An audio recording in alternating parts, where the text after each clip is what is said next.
करते हैं। आप देख पा रहे होंगे यहाँ पर देखिए एक अरेबियन सी में सिस्टम है, यानी कि हालांकि ये वर्षा वाले तो फिलहाल हमको नहीं लग रहा है कि इसका वजह से कोई वर्षा होने वाली है। और एक बंगाल की खाड़ी में सिस्टम है, क्योंकि अगर क्रिकेट की अगर बात किया जाए, जो कि इसमें T20 वर्ल्ड कप चल रहा है, तो इसकी अगर बात करें तो देखिए आपको पता होगा कि इस समय जो क्रिकेट चल रहा है वो श्रीलंका में कुछ हो रहे हैं, कुछ भारत में हो रहे हैं। तो क्योंकि आपने देखा कल वेस्ट इंडीज़ ने कितना भयंकर रनों से जो है वो हराया है जिम्बाब्वे को। तो भारत का मैच परसों है, यानी 26 तारीख के आसपास चेन्नई के रूप में है। क्योंकि यहाँ पर सिस्टम है, तो क्या इसका कोई प्रभाव पड़ेगा, क्या रेनफॉल होने की उम्मीद रहेगी, या फिलहाल बिना बारिश के जो है वो मैच देखने को मिलेगा। तो वो क्योंकि अभी अंतिम करो या मरो की स्थिति है भारत के लिए, है भारत के मैच में बने रहने के लिए। अगर बाहर होना है तो कोई बात ही नहीं है।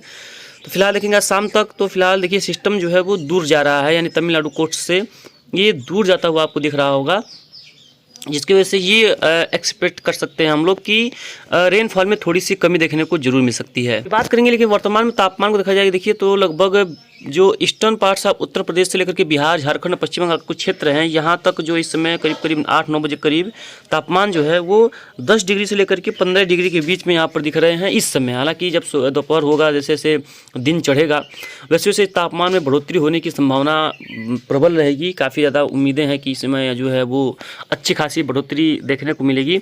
तो इसकी उम्मीदें ज़रूर बरकरार रहेंगी। और आने वाले समय की अगर बात करें तो गर्मी का जो फ्रिक्वेंसी है, गर्मी की जो इंटेंसिटी है, वो बढ़ने की संभावनाएं काफ़ी हद तक जो है बहुत ज़्यादा है। कई इलाकों में वर्षा भी कल देखने को मिली है। आपने देखा होगा कि जो वर्षा की गतिविधियाँ हैं वो कई इलाकों में देखने को मिली हैं। जैसा कि हमने बताया था आपको कि मध्य प्रदेश, कुछ इलाके, छत्तीसगढ़, उड़ीसा और पूर्वी तटीय इलाके, पूर्वोत्तर राज्यों में कुछ क्षेत्र, यहाँ पर वर्षा काफ़ी अच्छी हुई है। और आगे कहाँ होगी, चलिए इसके बारे में भी आगे इस वीडियो में अगले मैप के हिसाब से बात करते हैं। वर्तमान में अगर बात करेंगे तो देखेंगे कि जो स्थितियाँ ये हैं कि कई इलाकों, मतलब कि सैटेलाइट इमेजरी में देखिए यहाँ पर लग रहा है जैसे कि मानसून का आगमन हो चुका है। आप देखिए इसमें गुजरात में बादल हैं, मध्य प्रदेश पे बादल हैं, उत्तरी बिहार पे बादल हैं, बांग्लादेश पे बादल हैं, पूर्वोत्तर राज्यों पे बादल हैं, और छत्तीसगढ़ के क्षेत्र हैं, उड़ीसा के क्षेत्र, कुछ क्षेत्र हैं यहाँ पर कई इलाकों में घने बादल हैं। आंध्र प्रदेश, तेलंगाना में भी काफ़ी ज़बरदस्त यहाँ पर क्लाउडिंग आपको नज़र आ रही होगी। और सवेरे की अगर बात करेंगे तो यहाँ पर देखेंगे तो साउथर्न पार्ट से यहाँ पर कुछ न कुछ बदलाव हुआ है। मौसम के स्थितियों में कुछ न कुछ यहाँ पर बदलाव देखने को मिला है और वर्षा में थोड़ी सी कमी आई है, क्योंकि सिस्टम जो है अब भारत से दूर जा रहा है। तो जब भारत से दूर जाएगा तो ये जो है वो उम्मीद कर सकते हैं कि ये खलल ना डाले अगला जो मैच आने वाला है उसमें। वैसे जो जम्मू का रीजन है इसमें देखेंगे तो इसमें कोई खास रेनफॉल नहीं है। पूर्वी पूर्वोत्तर राज्यों की अगर बात करें तो यहाँ पर भी कोई खास रेनफॉल की संभावना तो फिलहाल नहीं दिख रही है।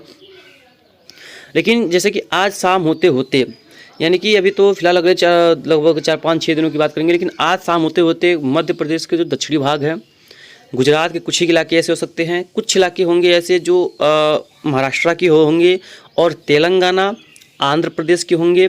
यहाँ पर पूर्वी मध्य प्रदेश, दक्षिणी मध्य प्रदेश के क्षेत्र होंगे। यहाँ पर आज रात के समय में अच्छी वर्षा संभावित है। हालांकि आपने कल देखा होगा, कल रेनफॉल की एक्टिविटी देखने को कई इलाकों में ज़्यादा मिली है, यानी कि कल कई इलाकों में जो है वो अच्छी खासी रेनफॉल हुई है और ओलावृष्टि भी देखने को मिली है, जिसकी वजह से लोगों को यहाँ पर दिक्कतों का सामना करना पड़ा है। तो वो भी संभावनाएं यहाँ पर बरकरार रहेंगी ओलावृष्टि की वगैरह का। पश्चिम बंगाल का, बिहार के क्षेत्रों में भी, कुछ क्षेत्रों में खासतौर पर मध्य और कुछ पूर्वी क्षेत्रों में संभावनाएं रहेंगी, लेकिन ज़्यादा संभावनाएं बिहार में तो फिलहाल नहीं है। उत्तर प्रदेश के पूर्वी भागों में इसकी कोई प्रोबेबिलिटी नहीं है रेनफॉल होने की अगले कुछ दिनों के दौरान अगर बात करी जाए तो। चलिए अगले 4-5 दिनों के दौरान देखते हैं कि मॉडल के हिसाब से कि वर्षा की संभावनाएं कहाँ पर किस तरह की देखने को मिलने वाली है, इसके बारे में आगे बात करते हैं। देखिए 7 बजे कहाँ वर्षा हो रही है। देखिए इस समय जो है पश्चिम बंगाल के आसपास वर्षा है, कुछ आंध्र प्रदेश के आसपास वर्षा है, कुछ केरला वगैरह के आसपास देखेंगे तो वर्षा यहाँ पर नजर आ रही है, क्योंकि सिस्टम है। और आज शाम को चलेंगे, देखेंगे शाम को समय में जो वर्षा गतिविधियाँ हैं वो देखिए पश्चिम बंगाल के आसपास रहेगी, जैसे हमने बताया था आपको कि, और केरला पर रहेगी। और कल सुबह तक देखेंगे पूरी तरह से केरला, तमिलनाडु वगैरह क्षेत्र पूरा तरीके से क्लियर हो जाएगा। हालांकि शाम के समय में तमिलनाडु में कुछ वर्षा दिख रही, लेकिन 26 तारीख के आसपास, यानी कि कल के दौरान कि छोड़ करके परसों के दौरान देखेंगे तो तमिलनाडु के चेन्नई में वर्षा की संभावना फिलहाल नहीं है, जो कि एक काफ़ी अच्छी बात है, क्योंकि यहाँ पर मैच होने वाला है। 27 के आसपास जो देखेंगे कोई वर्षा नहीं है, 28 के आसपास देखेंगे तो भी यहाँ पर देखेंगे किसी प्रकार की कोई वर्षा नहीं है। और 1 मार्च के दिन जो वर्षा होने वाला है कोलकाता में, वहाँ पर भी वर्षा नहीं है, वो भी एक अच्छी खबर है, ये दिख रही है। तो फिलहाल कोई खास रेनफॉल में तो बदलाव है नहीं। अहमदाबाद में भी बारिश की संभावना फिलहाल दिख नहीं रही है। 3 के आसपास देखेंगे तो यहाँ पर कोई वर्षा नहीं है, मौसम शुष्क और साफ रहने की संभावना है। 4 के आसपास भी कंडीशंस में कोई बदलाव नहीं रहेगा। मौसम में क्लियरिटी लगातार बने रहने की संभावनाएं काफ़ी प्रबल दिख रही हैं।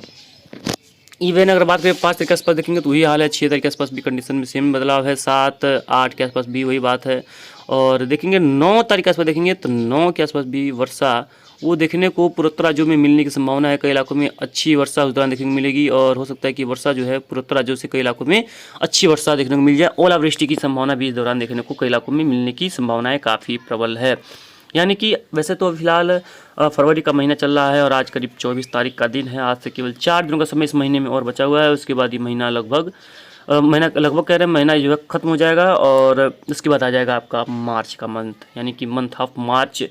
और उसमें कुछ अनुमान सटीक होने लगेंगे। हो सकता है कि इस बार अप्रैल, मई में और मार्च में जो बारिश की संभावना है कुछ ज़्यादा हद तक ज़्यादा रहें, यानी कुछ हद तक वर्षा यहाँ पर ज़्यादा रहने की संभावना है। प्री मानसून गतिविधियाँ जो ज़्यादा रह नहीं सकती है, ओलावृष्टि, लाइटनिंग स्ट्राइक, तेज़ हवाएं, फसलों को नुकसान, इस तरह की संभावनाएं यहाँ पर बन सकती हैं। वैसे सिस्टम तो अरब सागर में भी है लेकिन वो सूखा सिस्टम लग रहा है, यानी कि उसमें मॉइस्चर कंडेंस नहीं है, जिसकी वजह से वर्षा की संभावना फिलहाल दिखाई नहीं पड़ रही है। और दोस्तों अगर बात करें, देखिए जो मानसून सिस्टम है, यानी कि जो इस बार मानसून आने वाला है, क्योंकि अभी भी संभावना ये है कि एल नीनो का साया यहाँ पर देखने को मिलेगा। अगर एल नीनो का साया यहाँ पर देखने को मिलता है तो स्थितियों में थोड़ी बदलाव देखने को मिल सकती है।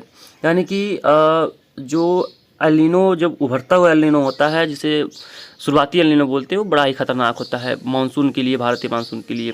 लेकिन अभी संभावना है कि वो जुलाई के अंत या अगस्त में आने की संभावना दिख रही है, फिलहाल ऐसा लग रहा है। हालांकि अगस्त में अप्रैल में इसका क्लियरिटी मिल जाएगी। तो अगर ऐसा होता है तब तो ठीक है, क्योंकि जून जुलाई अच्छा वर्षा वाला निकल जाएगा। जब एल नीनो शुरू होगा उसको 1 मंथ लग जाएंगे उसको एडजस्ट होने में, तो अगस्त तक जो है बारिश, मानसून की वर्षा जो है वो अच्छी हो सकती है। सितंबर का महीना जो है वो डूबने वाला रहेगा, तो उसमें थोड़ी कम भी बरसात होगी तो चल जाएगा।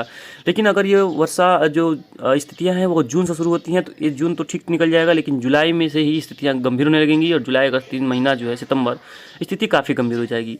लेकिन उसी दौरान आईओडी पॉजिटिव होता भी नज़र आ रहा है।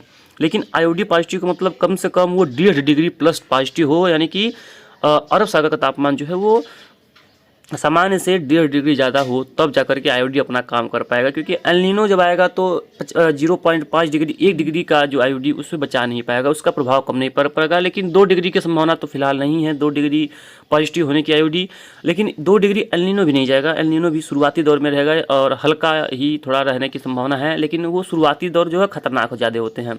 तो अरेबियन सी का आईओडी ही बचा पाएगा अगर एल नीनो आता है, जो कि संभावनाएं दिख रही हैं। क्योंकि 2019 में जो 2 डिग्री प्लस चला गया था आईओडी, जिसकी वजह से मानसून सामान्य से ज़्यादा हुआ था, जो कि एक्सपेक्टेशन नहीं थी। बाकी जो भी होगा इसके बारे में आपको लगातार आगे अपडेट करते रहेंगे। धन्यवाद। जय हिंद।